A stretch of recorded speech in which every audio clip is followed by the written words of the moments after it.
Complete, as we all know, has been our flagship product for the past 3.5 years. Yung composition niya is basically a part of C24/7. So, ito yung pinanggalingan ng C24/7. It's the C24/7 product is actually the upgraded product of Complete Phyto Energizer. So, just to review, Complete, ang laman niya, basically 16,000 antioxidant and phytonutrients as compared with C24/7 na merong 22,000 antioxidant and phytonutrients. Am I clear? Yes! So let's break it down. 29 vitamins, minerals, and trace minerals which are very, very important for our body. This is just a review, by the way.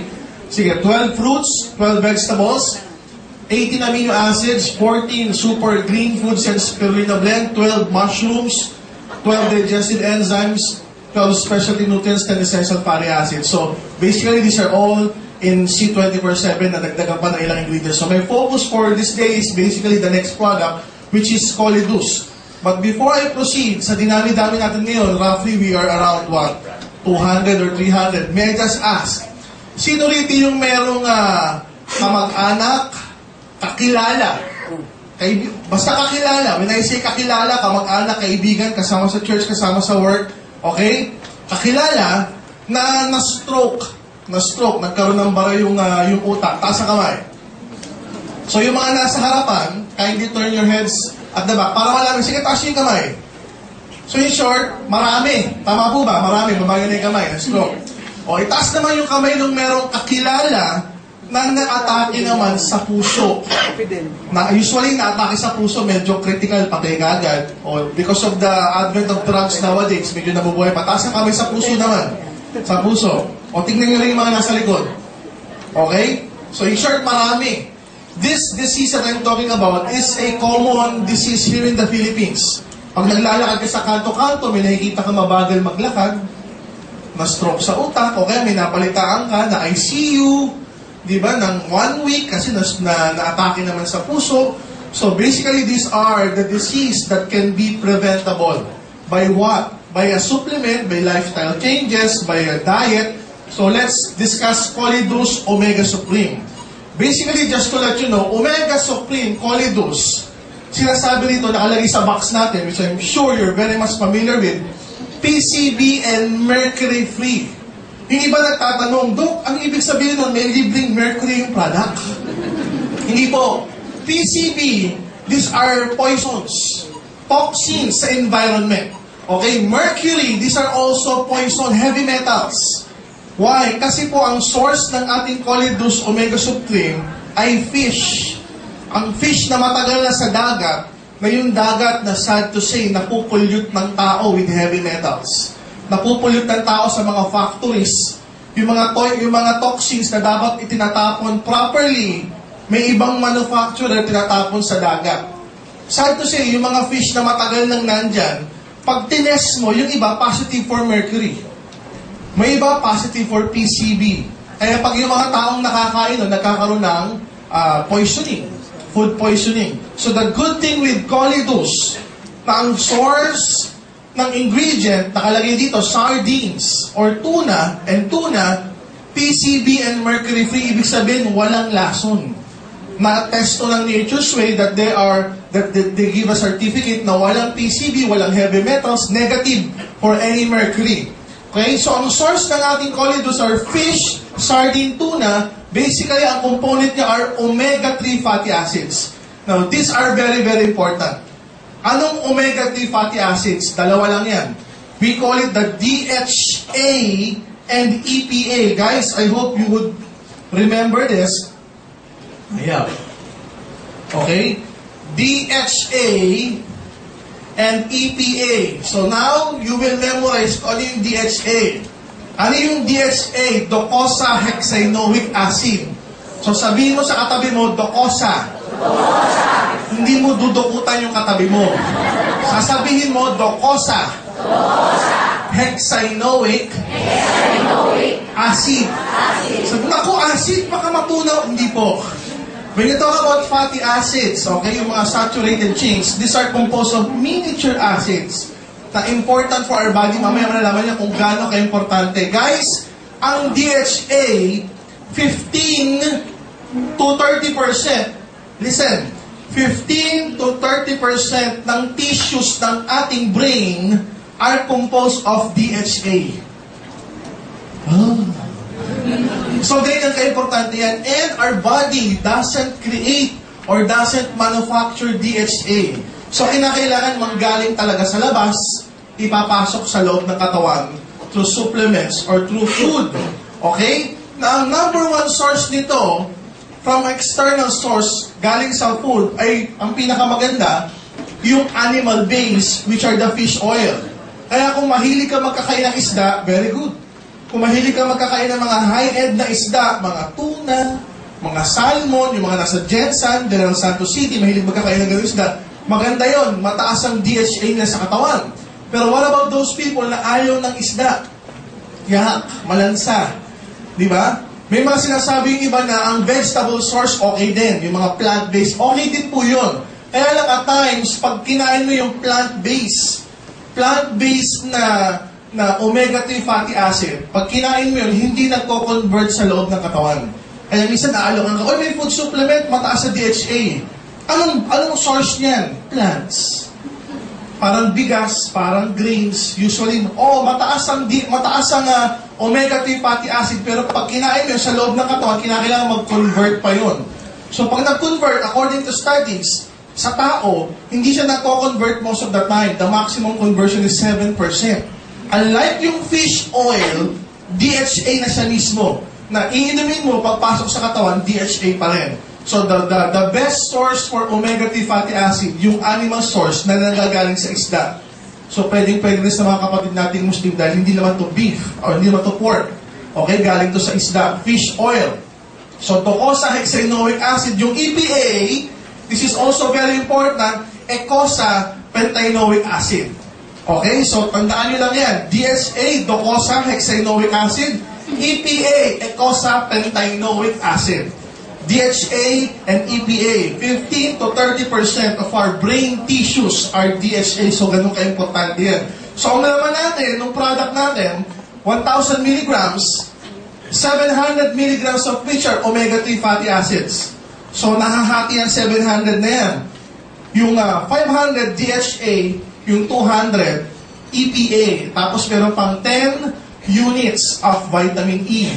So, are we clear? Yes. So, paano ba napapakinabangan ang DHA tsaka EPA sa ating katawan? I will discuss this in different stages. Pag baby ka kasi, iba yung pakinabang mo sa DHA, EPA. Pag medyo bata ka, iba yung pakinabang mo. Pag buntis ka, iba yung pakinabang mo. Pag may edad ka na, iba rin yung pakinabang mo. So, let's discuss it by stages. Number 1, pregnancy. Sa mga babae, pag nabubuntis, sige, tuloy mo na iho. Para saan ang DHA, EPA pag buntis? So guys, imagine, we're talking of our product called Polydus. So pwede ito sa mga buntis. Baka kalahin mo, naku, pang cholesterol lang yan. Hindi po, pwede po siya sa buntis. Kaya nga pinakita ko yung picture ng buntis. Bakit? It's good for the baby's eye and baby's brain health.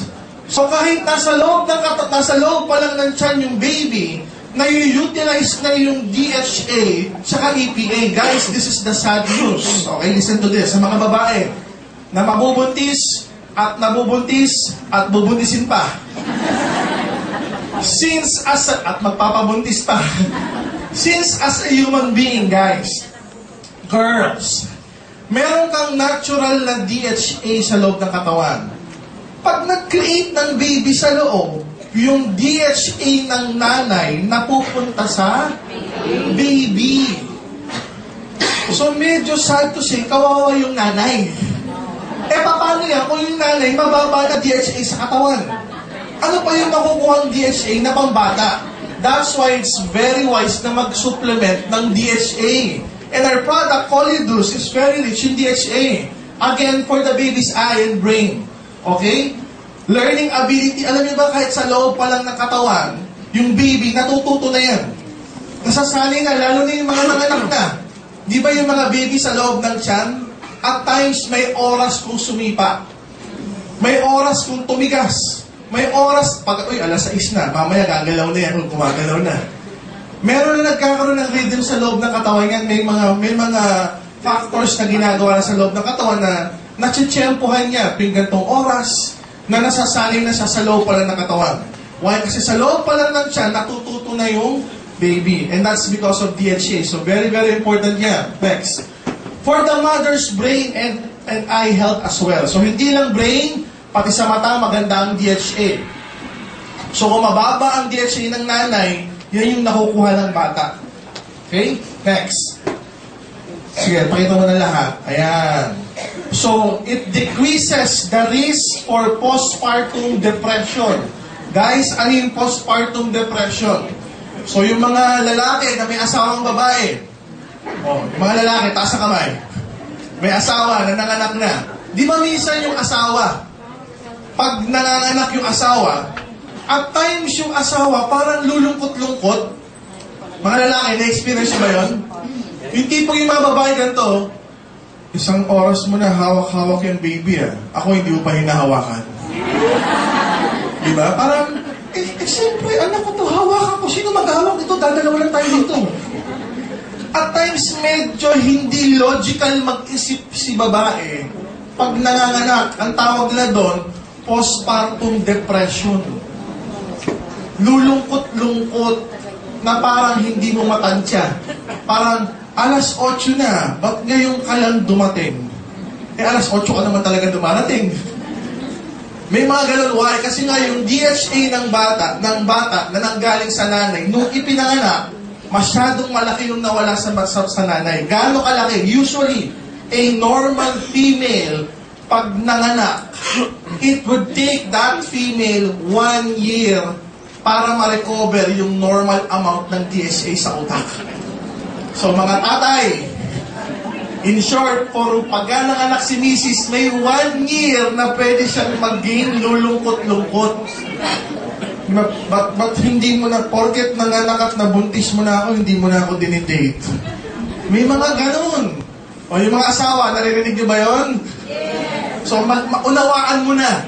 Maunawaan mo na normal pa rin. I don't know if you've heard of the news before, si Brooke Shields, yung Hollywood celebrity. Nanganak siya. After 2 to 3 weeks, yung anak niya, bitinapon niya ganun. Dahil na-depress siya.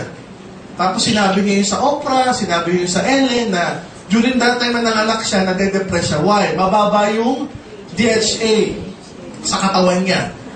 So habang nagbubuntis pa lang, hindi pa yung pinapanganak, dapat mag-iinom na nun. Para pag nanganak siya, makaiwas sa postpartum depression. Na iba tawag niyang postpartum blues. Lulungkot-lungkot kasi. Okay? And then cognitive development ng bata. It really helps with the cognitive development ng bata. Infants will have improved sleep kapag nanganak na.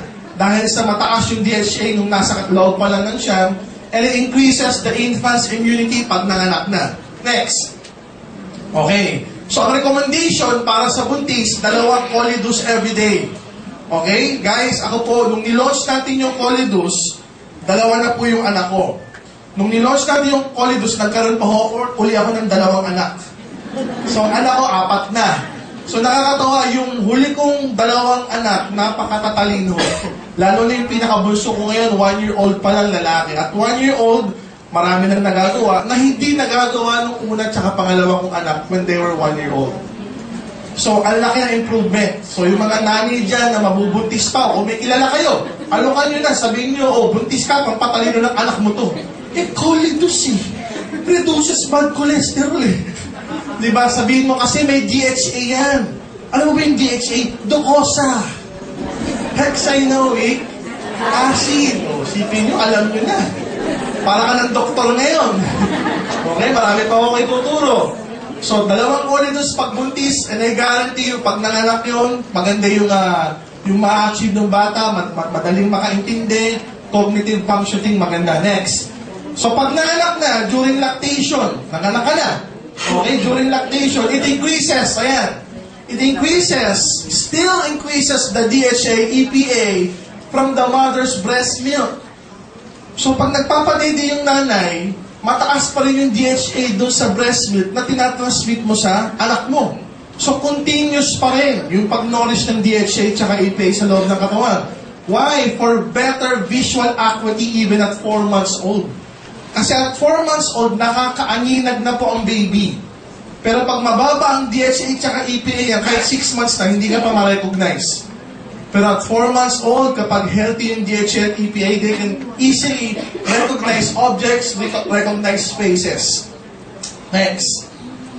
Ayan, kapag lumalaki na yung bata at infancy, okay, better muscular coordination, mas maganda yung paggalaw ng bata, ability to recognize objects, back pa rin. Ayan, by touch, progressive mental and motor development. Yan ang importante sa infancy. Yung mga muscle coordination, eye coordination, mas normal to advance kapag mataas ang DHA EPA ng bata, which is nanggagaling sa mga nanay. So mga nanay, importanteng mag-colidus when you're pregnant and even after giving birth, still continue to take para yung nasa breast milk na DHA EPA maipasa sa mga bata. Let's proceed. Childhood. Okay, kung meron ka anak na 2, 3, 4, 5, 6, 7 years old, ano nagagawa ng DHA sa bata? 4 years old and up. Okay? Improvements on dyslexia. Ano po yung dyslexia? It's a brain disorder na kahit turuan mo lang ABC magbasa at magsulat yung tao, hindi siya makapagbasa. Tinuro mo na A, B, B, C, C. Pag tinuro mo yung A, Hindi na alam. hindi na alam. Si Tom Cruise. Tom Cruise may dyslexia. Pag binigyan mo ng script yun, hindi niya mababasa. May nagdidictate sa kanya kung ano yung script. Tom Cruise na yan. Kung ano yung sasabihin. May mga ganong brain disorder. Kahit turuan mo ng turuan ng ABCD, mauulit niya. Pero pag pinabasa mo uli yung mga words, hindi niya ma-recognize. Hindi maalala ng brain. May ganong mga ganong sakit.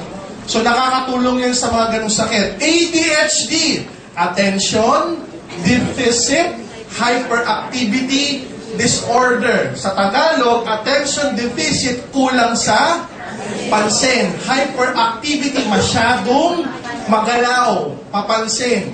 Nakakita na kayo ng ganung bata? Yes. Di ba pag nagsalita, times 3, times 4 kagad? Di ba? Ate pasalubong, ate pasalubong, ate pasalubong, ate pasalubong. Hindi ba kontento ng ate pasalubong ko? Uulit-ulitin niya. Yan yung tipo ng bata pag sinabi mo, Iho, dito ka lang ha, huwag ka magulo. Pag nilagay mong ganun, after mga 2 seconds, ang ulit na. Hindi mapakali. For so many decades, ang tawag ng tawag, alam mo ang kulit. Akala nila kulit lang, pero ngayon may pangalan na. Attention Deficit Hyperactivity Disorder. They found out yung mga batang ganyan, mababa sa DHA. So nakaka-improve. Usually nga, pagka may anak ang ganyan, kapag ipinasok mo sa school, hindi natututo. So medyo ang classification sa pagtuturo na ngayon, medyo SPED na, kailangan special education na. So may one-on-one ang pagtuturo sa kanya para mas matuto. Anxious, masyadong mahiyain, cognitive problem, ayaw mag-aral, ayaw matuto, restless, impulsive disorder, minsan parang pagod na pagod, wala namang ginagawa. Tapos masyado siyang magalaw, magaslang. So pag merong abnormal behavior, problems, yung bata, nakakatulong ang DHA. So, pwede rin painumin ng bata ng DHA. Next. Kaya, pag medyo adulthood na, di ba, kaya nga merong mga nagpapakamatay na de-depress. Let's show them. Saan maganda ang colidus yan?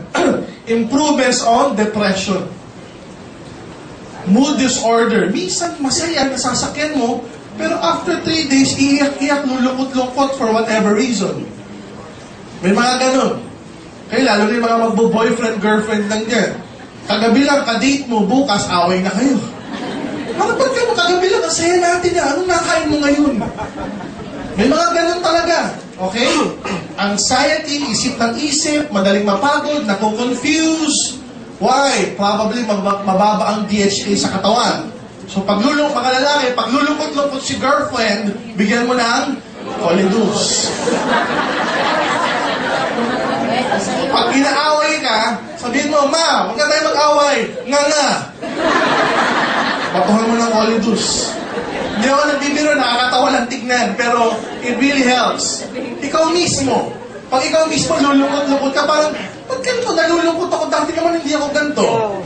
Maybe, mababa na yung DHA sa utak natin o sa blood flow natin, so kailangan mag-supplement. Adulthood yan. Next. Eto na, pag matanda na. When we age, Pagka nagkakaedad, mas maganda ngayon at mas marami yung functions ng DHA, EPA o ng Colidu sa ating katawan. Like what? Let's show them. It enhances weight loss. Nakakatulong palang pampapayat ng DHA. Particularly, it can decrease yung belly fat, yung nasa tiyan. Kasi mas malaki yung belly fat, mga kalalakihan, mga kababaihan, mas malaki yung tiyan, mas mataas yung chance na atakihin. Okay? Kaya pag nakikita ka nung maliit yung dibdib, tapos malaki yung tiyan, di ba yung mga ganon? Ba't kakaiba? Hindi proportion. Akala mo lalaking buntis, mataas yung chance na maatake yung ganon. Pero wag mo na masabihin na porket payat ka, hindi ka atakihin, pwede ka rin maatake. Okay? What else? Aids in joint functions. So maganda rin pala ito sa mga rayuma, arthritis, yung paglumulak mo ang sakit. Okay, nakakatulong din ang DHA at EPA dyan. What else? Ayan, it can decrease the risk of stroke by up to 31%. Stroke, mabarahan yung ugat sa utak. Mamaya makikita niyo yan. What else? It can decrease by 45% yung risk ng sudden cardiac death o atake sa puso or myocardial infarction at natawag. Yung nabarahan, ugat naman sa puso.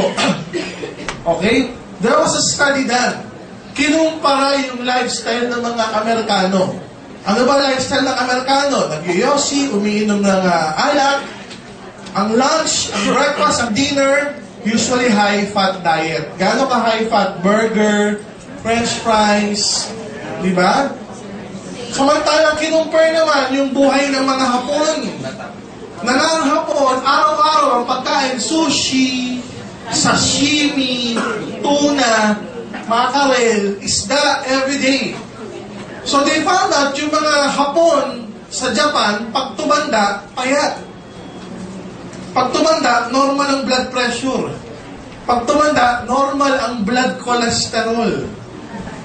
Hindi overweight at bihirang magkaroon ng cancer. Samantalang ang mga Amerikano, pag tumanda, obese, overweight, mataas ang cholesterol, may mataas ang chance na ataking sa puso, mataas ang chance na ataking sa utak, mataas ang chance magkaroon ng cancer. So by diet alone, dahil mahilig sila sa isda, pag tumanda, yun na nga, lean, payat. Kasi nga nakaka-decrease ng belly fat. Okay? What else? Ayan, pagkain. Triple, quadruple burgers. Ang daming cheese. Di ba? Alam niyo ba sa US, may tinatawag, di ba dito sa Pilipinas, may small, medium, large. Sa US, may tinatawag na super size. Hindi large, super size. Hindi upsize, super size. May mga ganun sa US. Super size fries, super size burger. So nakakatakot yung mga mataas masyado sa cholesterol. Okay? What else? Smoking. Ang smoking, guys, ayaw. Ang smoking, nakakatigas ng linings, ng endothelial linings. If this is the blood vessel, merong inert, okay, may inert capability in blood vessels na mag-expand, na lumobo pag kinakailangan. Pero ang smoking, ang ginagawa niya, guys, pinapatigas niya yung linings ng mga arteries, ng mga veins. So what will happen? We'll show you next. So try to quit smoking. Let's discuss stroke. Ano ba yung manifestasyon or manifestations of stroke?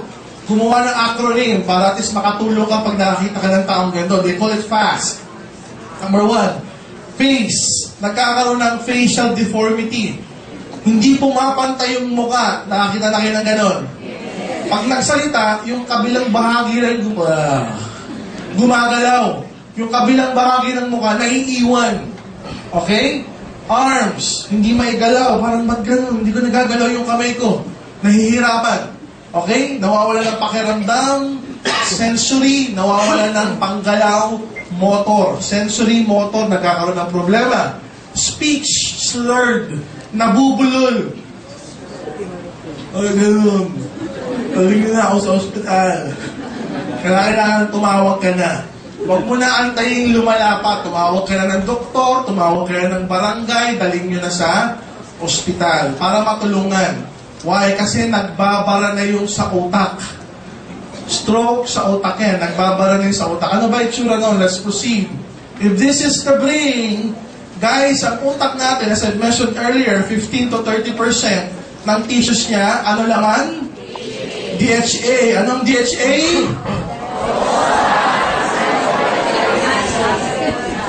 Sabi sa asang galing.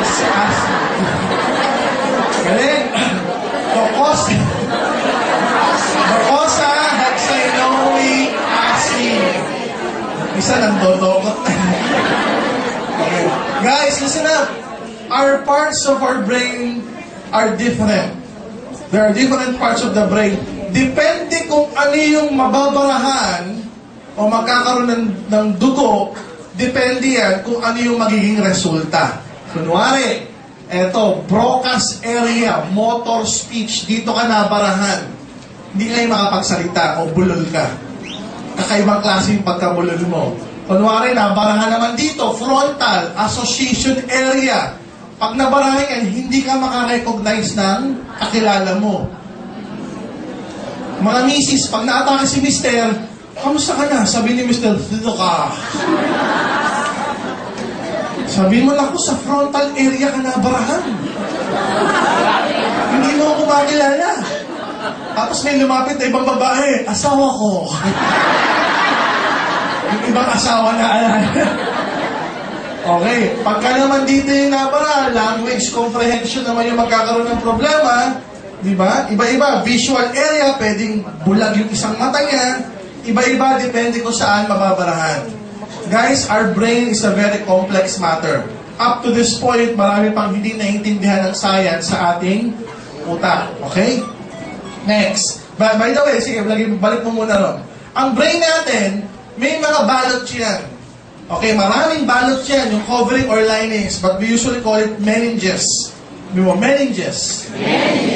Many, parang marami. Meninges. Kaya pag nagka-infeksyon, yung lining sa utak, meningitis. So for now, meninges lang muna. Okay, ngayon tuturo ko kayo, anong klaseng bara sa utak pwede mangyari? Next. Ayan, iba-ibang klase. May tinatawag na epidural hematoma. Sabihin mo, epidural. Ibig sabihin yung pagdudugo o yung pagsabog ng artery sa labas ng meninges. Ayan, nasa labas. Epidural. Wala sa loob ng utak. Nasa labas yung artery, papasok sa utak, pumutok, doon, ayan, yung blue yung meninges, yung blue. Doon sa labas yung hematoma. Kaya ang tawag, epidural hematoma. Nasa labas, epi. Okay? Pag naman nangyari yung pagsabog ng dugo, yung supply ng brain sa loob, ayan naman, subdural. Sa loob kasi. Pag nangyari naman, yung sa loob ng brain, yung nangyaring pagsabog ng dugo na nagsusupply sa brain, intracerebral hematoma. Pag sa labas, epi. Sa loob, sa loob na loob, intracerebral hematoma. Eh bakit ganon? Ano man yung putok, nagkakaroon ng problema kasi nagkakaroon ng pressure. Isipin mo, ang normal, walang pula-pula. Walang space. Dahil nagkaroon ng pula, dumugo, yung part ng brain napunta ron. Napipit-pit paloob. So tumataas yung pressure. Kaya usually yung mga na-atake sa utak, may stroke, mataas ang blood pressure. Binibigyan ng gamot, pampababa ng blood pressure, iba binibigyan ng pampaihi. Para pag umihi ng umihi, bababa yung pressure ng katawan, bababa yung pressure ng utak. Okay? So next. Ayan, so next muna. Kaya pag nakita kayo ng CT scan, yan yung normal. Eh nakita nyo sumabog, nagkaroon ng pagdudugo sa loob. Ano yan? Intracerebral hematoma yan. So pag kami nagsabi, kapit-bahay na stroke, sige nga, pati ng CT scan, tignan mo na lang. Sakit na, may intracerebral hematoma. Para kami yung doktor. Okay, yan ang itsura ng CT scan. Okay, ang normal, ganyan. Wala kang lesion na wala kang puti na makikita. Yung pagdudugo, usually puti yan. Ayan, ganyan. So ito, sa loob na loob. Hindi epidural sa labas, hindi subdural sa loob, hindi, sa loob na loob siya. Intracerebral. So, i-back mo lang muna. Paano ba nangyayari yung ganyan mga pagsabog? Ayan. Kasi nga, may mga arteries na nagsusupply sa brain na pwedeng yun yung magbara. Ayan. So, kung yung nagbara dito, bago pa lang pumasok sa utak, yan yung epidural. Wala pa sa loob eh. Nasa labas pa lang. Okay, paano ba nagbabara? Let's proceed. Sige pa. Ayan, yan ang itsura ng bara na tinatawag or ng clot. They call it fibrin clot. Usually, ang RBC o red blood cells, yung mga yan, dapat spacious yan. May space na nagtatravel sa loob ng blood vessels. Hindi siya dapat magkakadikit o magkakasamang dikit-dikit. Pag yan nagdikit-dikit, yan yung clumping na tinatawag. Yan yung pwedeng bumara sa mga ugat na nagtatraffic o nagbabottleneck. So dapat magkakahiwalay siya. Yan ang healthy magkakahiwalay. Ito yung tsura ng clot. Next. Usually, from our heart to our brain, may daluyan yan. Kumbaga sa highway, lahat ng dugo na nagmumula sa puso, pumupunta sa utak, pumupunta sa lungs, pumupunta sa liver, pumupunta sa organs, sa mga ibang systems ng ating mga organs, umiikot sa buong katawan. Ayun, nakikita nyo. From our heart, may mga ugat na pupunta sa utak, may mga ugat na pupunta sa iba't ibang parte ng katawan. So, anumang bara or fibrin clot, pwede umikot-ikot sa loob ng katawan kapag yan nagsimulang mag-clump. Okay? Pwedeng magbara dito sa loob. Pwedeng magbara bago pa lang pumasok sa loob. Pwedeng magbara naman sa utak. Iba-iba. Pwedeng magbara sa legs. Kaya may napuputulan ng paa. Next. Ayan. Usually, pag nagbara sa daluyan ng puso, this is the heart. Para tumibok ang heart po muscle. Para tumibok yan, kinakailangan ng blood flow. Kasi sa blood flow, bukod sa dugo ang ibinibigay nun, may nutrients, may oxygen. E paano kung ito yung ugat? Pag pinalaki ayan, nagkaroon ng atherosclerotic plaque. Meaning yung mga cholesterol na kinakain natin, nag-accumulate, tumigas, nag-traffic. Tapos doon bumara yung thrombus o yung clot. So pag nagbara yan, yung dugo, hindi na makakadali doon. So hindi titibok yung puso. Or tumibok man, abnormal yung tibok. O titibok yung ibang ventricles, yung ibang atrium, pero yung particular na muscle area na yan, hindi titibok. So doon nagkakaroon ng problema. Kung sa puso, kanina nakita natin kung sa utak, ito naman kung sa puso. Next. Ayan. Cholesterol plaque. Ibig sabihin pala, yung mga kinakain-kain ko, mula nung ikay bata hanggang ngayon na nagkaedad ka na mataas sa cholesterol, most of it hindi natin nilalabas. Mahigit sa kalahati nun, natitira sa loob ng katawan. Akala mo yung taba na kinakain mo, ayan, buti sana kung nandyan lang. Nasa loob ng katawan, nasa linings, ayan, cholesterol plaque. Nasa loob ng ating daluyan ng dugo. Kung ito yung daluyan ng dugo, ayan yung mga cholesterol, nandyan sa loob. Nag-dermal kamatay, pwedeng magbara. So that's very, very dangerous. Okay? So dapat ang daluyan ng dugo, yung malaking yan. Butas yan. Pero yung butas, eto na lang. Next. Ito yung iba't ibang uri ng pagbabara. In short, iba't ibang uri ng traffic. Kung yan yung puso natin, eto, nakalagay, 99% blockage. Pwede pang 1% yung makadaan, pero usually pagka ganyan, binabypass na yan. Pwedeng 100% block. Ito, 30% block. Kunwari, ito yung puso mo. Ito yung mga arteries na nagsusupply. Barado to, tsaka ito. Kaya may nakakarinig ka ng triple. Ibig sabihin, 3 artery ang niretoke. Kasi nga, hindi lang isa. Nung sinilip, naku po, 3 artery yung kailangan i-reconstruct. Kaya triple bypass. Nasisilip yan. Okay? Sa mga angiography na tinatawag, makikita, 4 na yung magbabara sa'yo. Kaya quadruple bypass. Kasi nga, dahil sa maliliit na gallway yan, yan yung pwedeng magbara. Iba-iba itsura, pwedeng ganyan, pwedeng ganoon. Okay? Basta laging nagsisikip. Bakit nagsisikip? Dahil sa diet. Mataas na pagkain ng mga kolesterol, tapos hindi naman nagdi-DHA, kasi ang DHA nakakatulong dito, mamaya malalaman yung paano. Next. Ano ba yung tsura ng atake? Ayan, nawawala ng buhok. Biro lang. Usually ang atake, kanina may buhok yan eh. Ang atake is manifested by deep chest pain.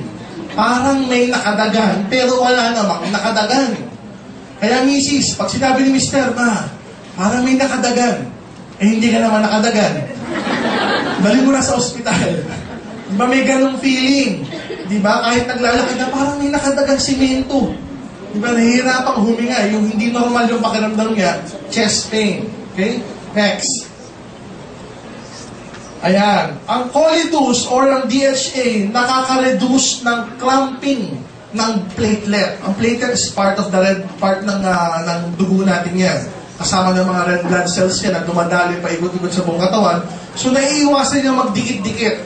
Ang Colidus nakaka-reduce din ng platelet and vessel wall interaction. Bakit? Pinadudulas niya yung daloy. Okay? Pinadudulas yung daloy. Kahit may konting bara, dumadaan lang.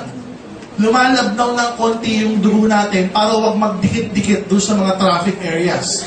Next. Improvement, ayan, on the elasticity of endothelial linings. Minsan, guys, reaction ng katawan natin, pag ito malapit na magbara, traffic, ang ginagawa niyan, ang ginagawa ng katawan natin, para wag magbara dyan, pinapalobo yan. Naman. So lumulobog ganyan yan, para ma-compensate yung pagbabara. Para mangyari, lulobo ka ganon, pwede pa rin daluyan ng dugo. Mekanism ng katawan yan na nag-a-adapt. Pero dahil sa paninigarilyo, tumitigas yan. Pag mababa ang DHA sa katawan, hindi siya nagre-react. Magbabara na, pababayaan niya lang. Okay, the good thing with the DHA, elasticity ng endothelial lines, mas nagkakaroon ng ganyang mechanism. Next. Reduction in inflammatory response. Pagka nagkaroon kasi ng bara, dumidikit yung mga platelets dyan, nagkakaroon ng inflammatory reaction. The good thing with DHA, nire-reduce niya yung inflammatory response para wag tuloy-tuloy magbara. What else? Decrease blood pressure. Okay? Pinapababa niya yung blood pressure para bumaba rin yung risk na magbara. What else? Decrease the blood lipid or triglyceride, yung blood cholesterol, pinapababa niya rin. Particularly the bad cholesterol. Increase improvement in cerebral arterial activity. Yung blood flow sa utak, mas gumaganda. Nakakaiwas sa atake sa utak. Decrease blood viscosity. Yan, pinapalabnaw yung dugo.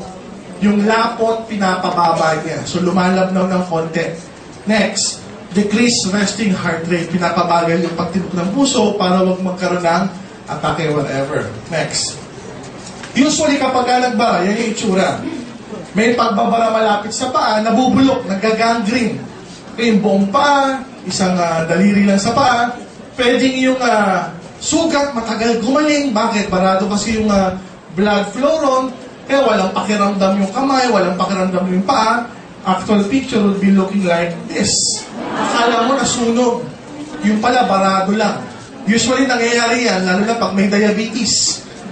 May diabetes ka, mataas pa cholesterol, high blood pa. Nagbara pa. Okay? Akala mo nasunog, pero wala lang blood supply yan. Next, nagagangrene. Ayan, ang recommendation ng American Heart Association is, kumain ka ng isang buong tuna or salmon kasing size ng 2 kamay mo. Sure, ito yung kamay mo, o 2 ganyan. Ganyan kalaking isda na salmon or tuna every day. Ang lansa mo na nun.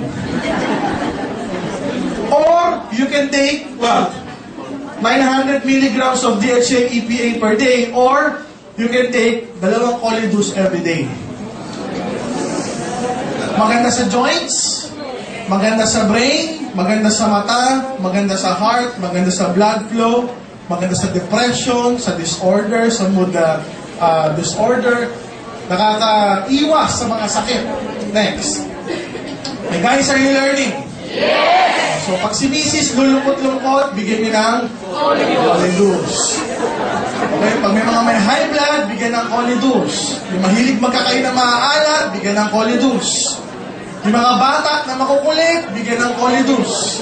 Mga gustong pumayat, yung employ Colidus. So maraming pwedeng pag-alokan. Restore Life, guys. Restore Life, our longevity formula. It's actually one of our newest product. Tireturn on niya yung shirt one. Bossing, pakibura na muna. This is a very, very breakthrough product. The active ingredient, guys, isa sa mga active ingredient ng Restore Life is called resveratrol. Okay, ang resveratrol is the active ingredient in red wine.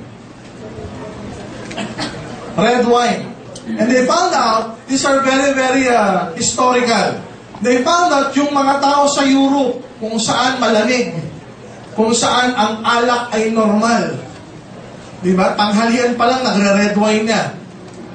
Merienda, red wine. Dinner, red wine. Before going to sleep, red wine. Bakit? Malamig.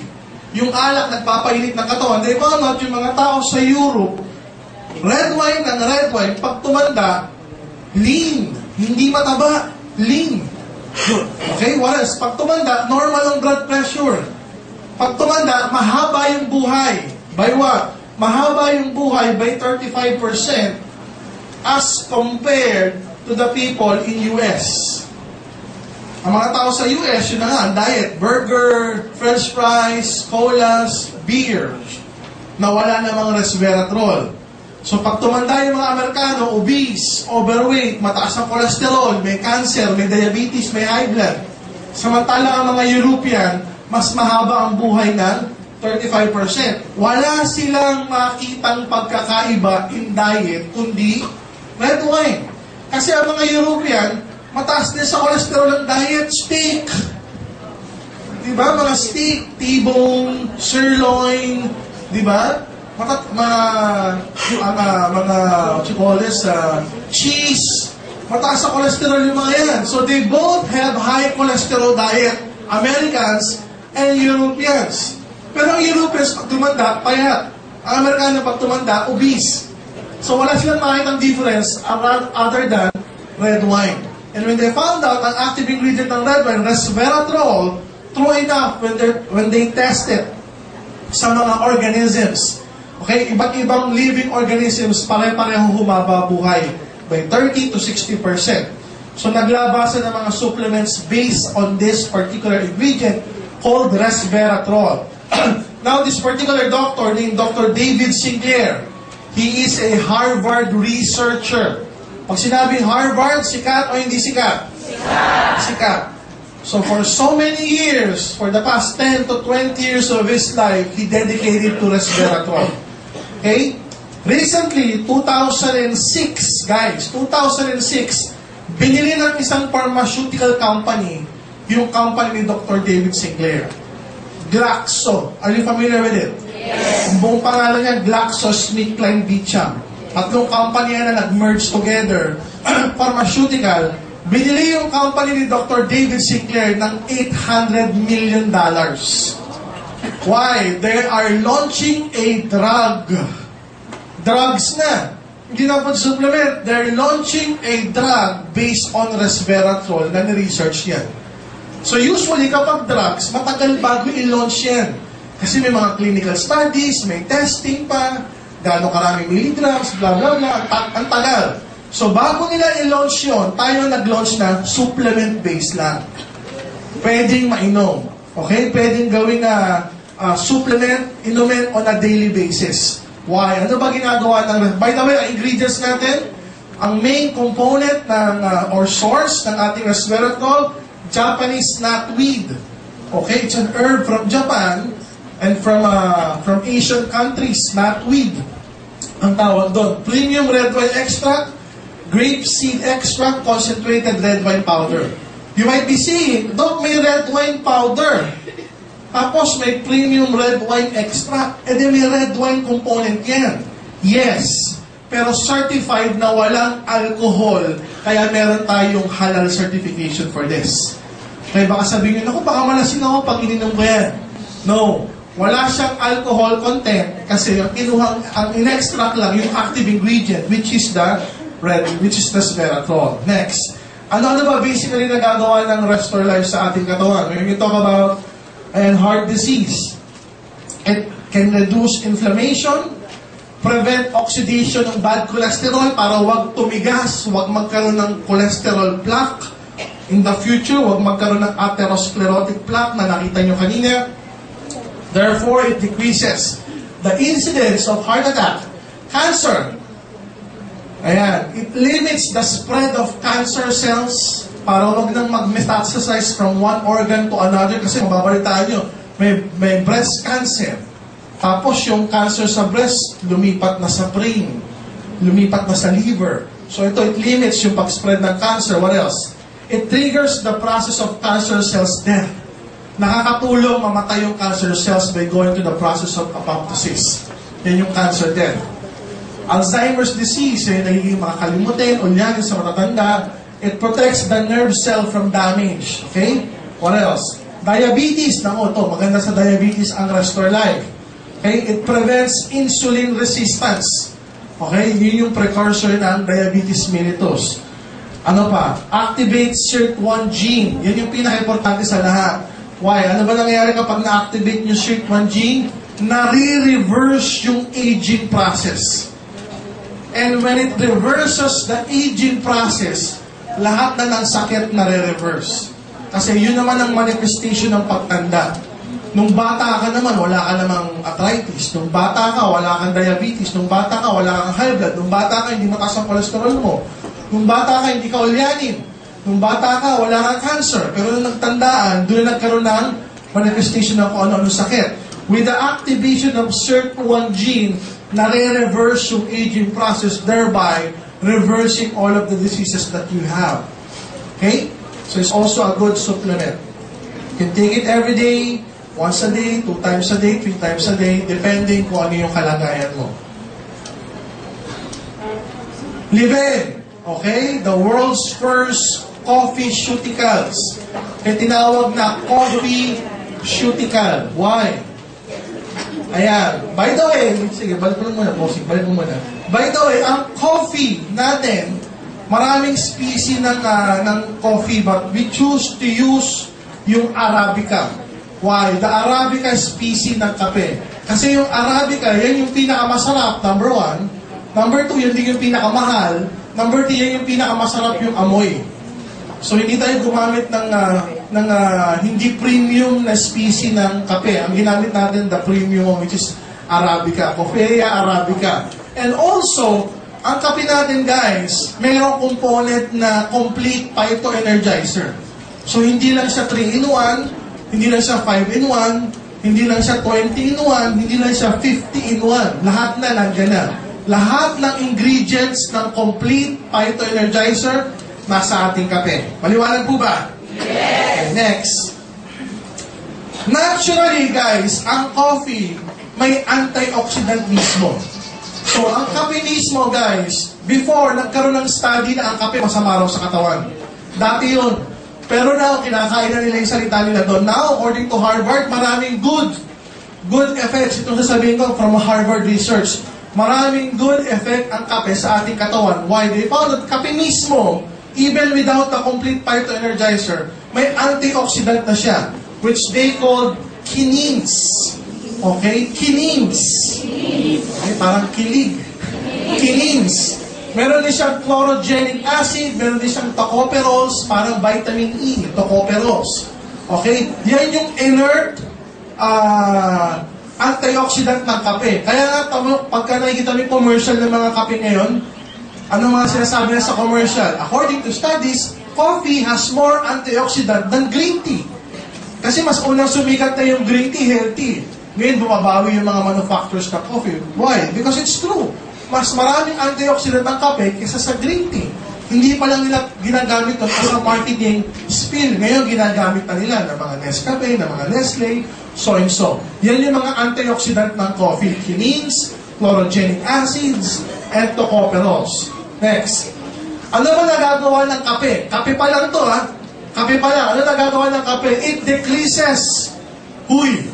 It decreases the risk of diabetes by 50%. Isipin mo kung may lahi ka pala ng diabetes, si nanay may diabetes, si tito may diabetes, magkakape ka. It can decrease the risk ng diabetes by 50%. What else? It can decrease the risk of colon cancer by 25%. So kung meron kang nanay, tatay, kamag-anak na may colon cancer, tapos ikaw, ang manifestation mo, minsan nagdududumi ka, minsan matigas, minsan malambot, yun yung mga manifestation ng colon cancer Magkakape ka. It can decrease by 25% yung risk nun. Magkaroon ka ng colon cancer. What else? Risk of Parkinson's disease, it can decrease by 80%. It can decrease the risk of liver cirrhosis by 80% kung malakas ka mag-iinom ng alak. Na pag kinapa mo yung atay mo, ang tigas na. Di ba nakakita agad, ang payat ng dibdib, tapos ang laki ng tiyan. Hindi naman malakas kumain, pero malakas uminom ng alak, tapos ang tigas. Hindi yung malambot na taba, matigas. Pwedeng liver cirrhosis na yun.